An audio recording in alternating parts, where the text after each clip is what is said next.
Tonight, law enforcement from across Texas gathered at the Capitol to honor dozens of peace officers who have given their lives in the line of duty.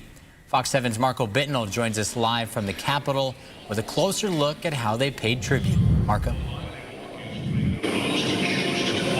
Alex, so far it's been an emotional night for the families of these fallen officers. Their loved ones have been recognized for their sacrifice. And in total tonight, 25 new names were engraved in the Texas Peace Officer Memorial.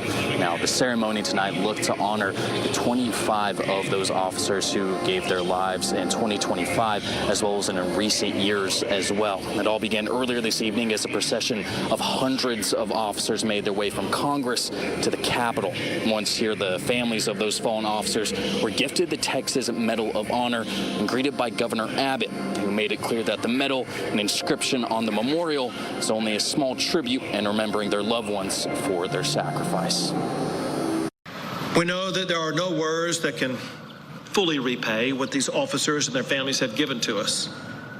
No ceremony, no monument, no speech can fill the void by someone that you loved now is empty.